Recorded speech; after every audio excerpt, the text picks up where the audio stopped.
Hello everyone. I hope all of you are doing good.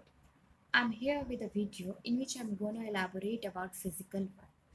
So this is your first chapter of class 11th physics. Chapter number आपका है first. हाँ जी. So your chapter name is physical world. So before discussing about the physical world, I'm going to discuss about what is physics. And before knowing about physics, we must be familiar with the word science. So basically science होता क्या? Science आया कहाँ से? The word science has been derived from the Latin word pronounced as scientia. The meaning of scientia is to know. To know yani about the knowledge. To know about the knowledge. And here a word written in a Sanskrit language pronounced as विज्ञान, जिसको हिंदी में हम विज्ञान कहते हैं. And here also Arabic word written as इल्म. All the words convey the similar meaning, namely knowledge. Means अगर आप साइंस का एक वर्ड लेने जा रहे हैं साइंटिया, उसका मीनिंग होता है to know about the knowledge.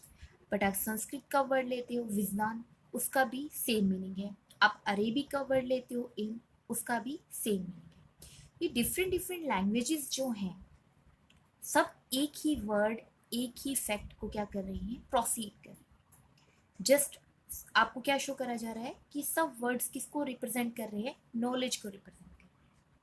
So science is all about knowing about the fact, knowing about the knowledge.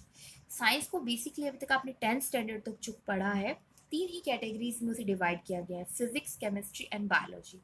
In physics, we will deal about the nature. In chemistry, we will deal about the chemicals. And in biology, we will discuss about the life. And here, is it clear to all of you? Physics में जैसे आपको यहाँ दिखाई दे रहा है कुछ Latin या फिर आप बोलें ग्रीक लैंग्वेज में आपको एक वर्ड लिखा हुआ दिखाई दे रहा है, जिसे हम प्रोनाउंस करते हैं. फिजिक्स एक ग्रीक वर्ड है जिसको प्रोनाउंस किया जाता है फिजिस. फिजिस, इसे एक शब्द आया फ्यूजिस. क्लियर है इतना? फिजिक्स को ही लिखने का वे है कि अगर हम ग्रीक लैंग्वेज में फिजिक्स को लिखें तो इस वे से लिखा जाएगा. इसी को प्रोनाउंस किया जाता है फिजिस बोल के, और इसी से एक न्यू वर्ड आया फ्यूजिस. फ्यूजिस का मीनिंग था नेचर.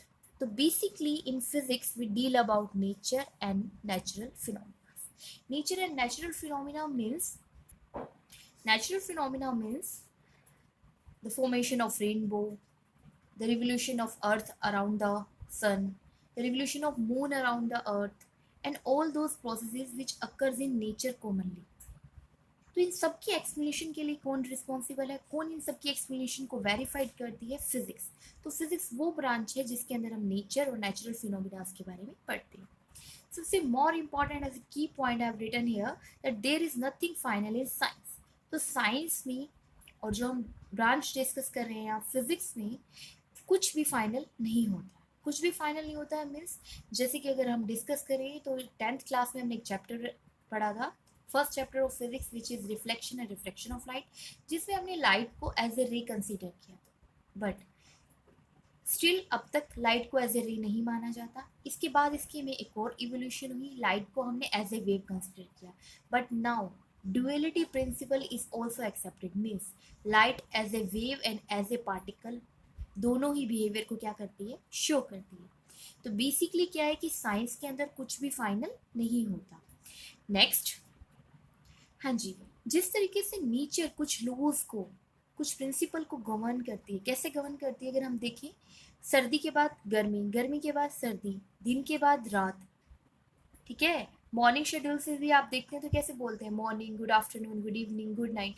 ये सब प्रोसेसेस क्या है, एक शेड्यूल को क्या कर रहे हैं, फॉलो कर रहे हैं. ऐसे ही बिकॉज फिजिक्स के अंदर हम नेचर, नेचुरल रिसोर्सेज के बारे में बात कर रहे हैं, नेचुरल फिनोमिनास के बारे में बात कर रहे हैं, तो ये सब भी लॉज और प्रिंसिपल पे बेस्ड है. बट सबसे इंपॉर्टेंट बात यह है कि laws and principle in physics are dynamic. Dynamic का मतलब क्या है, मोशन में है, स्टैटिक नहीं है. जो लॉ आज बना दिया गया जरूरी नहीं वो कल तक वैलिड हो. कोई और न्यू थ्योरी आ सकती है जो इस लॉ को गलत वेरीफाई कर सकती है। जो न्यू बेस थ्योरी होगी हम उसको एक्सेप्ट कर लेंगे। तो बेसिक आपका ये है कि जो लॉज एंड प्रिंसिपल होते हैं वो फिजिक्स में क्या होते हैं, डायनेमिक होते हैं। और फिजिक्स को एक्सप्रेस करने के लिए कौन सी लैंग्वेज को यूज़ किया जाता है, basically mathematical language is use to deliver physics. ठीक है, फिजिक्स की लैंग्वेज को अगर आप डिलीवर करना चाहते हैं तो उसको मैथमेटिकल लैंग्वेज की हेल्प लेनी पड़ती है।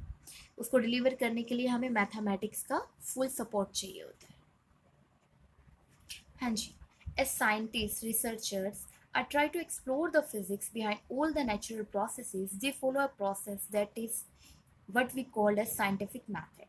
बेसिकली अगर आप फिजिक्स में किसी भी नेचुरल फिनोमिना को क्या करना चाहते हैं, एक्सप्लोर करना चाहते हैं फिजिक्स की हेल्प से, तो उसे एक्सप्लोर करने के लिए आपको एक साइंटिफिक मैथड, साइंटिफिक पैटर्न को क्या करना पड़ेगा, एक्सेप्ट करना पड़ेगा।